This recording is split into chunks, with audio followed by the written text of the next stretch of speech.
The Russian nuclear industry is celebrating 80 years of its existence. I am at the World Atomic Week in Moscow, and I have with me Dr. V.K. Saraswat, Member Science and Technology for NITI Aayog. Namaskar, sir. Namaskar. So good to see you on the banks of Moscow River. So, how aggressive is our new nuclear energy program with the new mission which has been announced for 100 gigawatts? I think government and the Department of Atomic Energy and the country as a whole is moving very, very fast in terms of achieving the goal of 100 gigawatts. The necessary policy changes, the policy reforms, the necessary initiatives in research and development, necessary resources to be put for extra human development, all of them are being simultaneously progressed by the country. For example, if you take in a very, very short time of less than 6 months, today we are at the verge of completing the reforms as far as the Atomic Energy Act is concerned. Most likely in the next 3 to 4 months it will be operational. So we'll have an amended Atomic Energy Act which will permit private sector participation?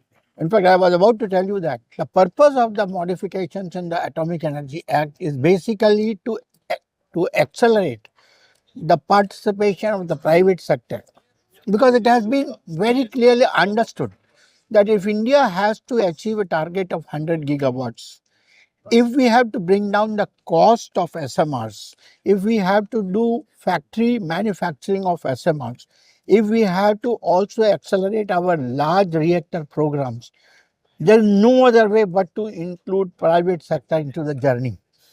And fortunately, after the announcement by the government of India in the budget, when they said that India's aim is today 100 gigawatts, India's aim is to have SMRs.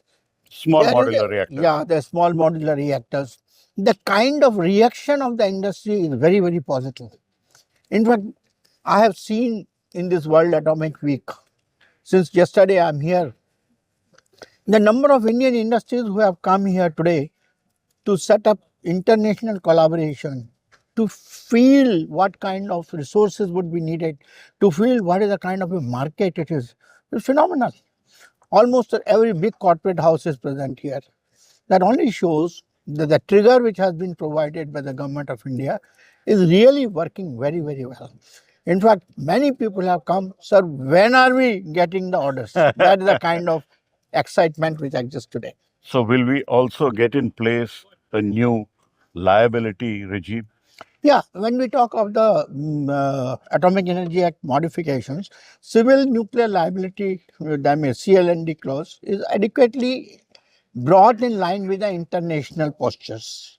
And hence, I don't think there is going to be any problem in any civil liability issues in future. So what will be our mainstay technology? Will it be pressurized heavy water reactors, a mix of PHWRs and LWRs, which is of imported design, or small modular? Our main focus is today to manufacture the 700 and 220 megawatt reactors in fleet mode, because that's a very proven design and the cost of electricity is very much affordable. We have already identified the sites, and even the industry has been helping us in the realization of these systems. So that is our priority one area. In the large reactors, the relationship what we have with Rosatom, Russia, in for the VVR, which is the Kudankulam number 1, number 2, and now 3 and 4 under construction, is going to be the next stage. At least 6 of those reactors will get set up. We also hope that we will have another 6 that will also come forward. So that will be a good 12 number. So if you see, because that's in the region of 1,000, 1,200 megawatts. So if we have got that kind of a push, the target which we are talking of, that by about 2035, we should have about 24 to 25 gigawatts. I think it is reachable. Now comes the integration of the nuclear energy with the renewables. Correct. And in that direction, the basic requirement is to build small modular nuclear reactors. And India's program announcement in the budget very clearly bring out that it will be an international collaboration, maybe with Russia and maybe with other actors. But I presume that if we are looking at the most mature technology in this area, which is available today, it is from Russia. Absolutely. So The if small modular reactor, floating reactors. in the exhibition also you have seen RITM 200, KLT 40, and all these offshore and onshore reactors which are available. I think these are the reactors which are matured enough, and India should be in a position to work with Russia and accelerate its SMR program. So this is one possibility. Indigenous development of our own SMR Is the Bharat Small Modular. Bharat Small Modular Reactor has already been taken up. You must have heard Dr. Mohanty in the Vienna conference, the kind of progress we have made in that direction. So it is a combination of large reactors and the small modular reactors, which will be the bedrock of India's nuclear energy policy for achieving the goal of 100 gigawatts. So you are excited about nuclear energy prospects in India? I am very much excited, as I mentioned in the conference and the panel discussion. If India has to meet its increased energy demand in the next 2 decades, we need to get almost 20,000 terawatt hours per year nuclear energy, even to support the ever increasing renewable energy induction in the energy mix. No way we can achieve that unless we have the nuclear energy as our main portfolio.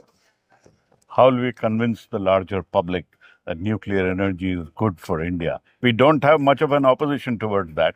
I think we have to do a little aggressive canvassing on this front. The outreach programs which are needed, the stories which have happened in countries where a lot of opposition was there for the nuclear power, all those no-sayers have become A-sayers today. Correct. The stories are going around that many of those who used to say no once upon a time are today saying yes. That means the safety, reliability, and the security of the nuclear energy has been well established world over. Now, India has to showcase these success rates. Even countries who have switched off their nuclear reactors after Fukushima are coming back into the fold of nuclear energy to meet their energy demand. So you can imagine that if this is the requirement, I think our country also will be able to appreciate that if we have to become a developed country, if we have to meet our ever increasing energy demand, there's no other option but to use the nuclear power. India has some resources of nuclear fuels. I think we should somehow remove the embargoes which have been put by some of the states in that direction. And we should start mining our own uranium. We should start mining our own thorium and hence reduce our dependence on import. We should do that as early as possible. So should we go to thorium soon? And how likely are we to go to In thorium? fact, I am of the opinion, while I appreciate India's 3-stage program, but I know that if we go in the conventional form, to wait for the second stage to be completed, for the third stage to get in action, it's going to take some time. But we have to use thorium as early as possible. In that direction, I think I have mentioned that earlier also, the new fuel which has been developed now, the annealed fuel by the Indian American company, which uses thorium and enriched uranium, what we call as HALEU, I think we should immediately start using it in our PHWR. So at least in that area, we will not use the uranium to be used, and thorium will be utilized in maximum. The advantage of that is the spent fuel comes down drastically. The radioactivity of the spent fuel also is much less. The number of bundles to be loaded in the reactor also comes down. I think this is one area which we should immediately launch so that our work on thorium starts. Second thing is, I think many countries are today working on thorium reactors. We should start looking at our AHWR to be pushed as a thorium reactor, which was not using the uranium-233, which was using something else. I think that AHWR program also should be put on fast track. But DAE seems to be dragging its feet on AHWR. No, it is not dragging. I think it's basically setting the right priorities. I think they have realized now that thorium has to come as early as possible because India has thorium reserves. India doesn't have much of the uranium reserves. So if we don't use thorium and wait for the complete second stage to get operational, which is going to take time, because how many fast breeder reactors have to be set up to get adequate quantity of uranium 233 for running the third stage. So this is a question of time and money which you are going to spend. But AHWR has been proven once, it has been run. It's a question of perfecting it. So I think DAE, Government of India, everybody should start looking at it in a priority manner. But there is a feeling that, like you had reforms in the Department of Space, and that it's got a certain fillip and energy in that sector, that a reform is needed in the establishment of the atomic energy establishment, and especially DAE. How likely are we to see reforms there? Or is it imperative for them to reform? I can only say that if we have to really implement all the indicators as given in the modified uh, Atomic Energy Act, the mechanism to coordinate production with the help of the private sector and in the private sector has to be an independent body which should be able to do this job. If we leave it to the existing centers of the Department of Atomic Energy, it is not likely to get the right momentum. Plus, there will be a lot of conflict of interest because the same person will be doing multiple jobs. So, I think it is required that we should create a system which will manage the production of design, development and production of nuclear power plants, both large and small, in the private sector by coordination from a government body which will be able to provide them the resources, the technical advice, the technology transfer, international collaboration, supply chain management, and as decided in the Atomic Energy Act, ensure that safety, reliability of the design and security are properly done by the government autonomous body. So we need a new independent regulator for nuclear energy and not the Atomic Energy Regulatory Board, which comes under the Department of Atomic Energy? Atomic Energy Regulatory Board is good enough, but what we need to do is we have to make it more autonomous. So more empowered. More empowered body. So excited and that hopeful that 100 gigawatts should be achieved? It is a target which we have set in. I know it is a very tough target, but I think unless we set the very, very huge tough targets, we don't regenerate the whole system. So I think in that direction, government has set a good target that has actually spurred up the excitement in the nuclear fraternity, the nuclear establishment, in the Indian industry. And I'm sure if not 100 gigawatts, we'll go closer to that. Thanks a lot for speaking to me, Dr. Saraswat. Yeah.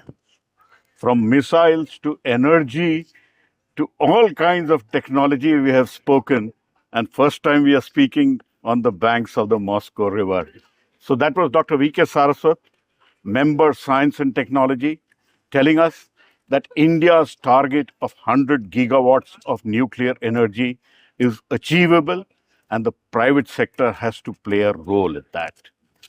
With camera person Gauri Prasad in Moscow, Russia, Pallava, Bagla for NDTV.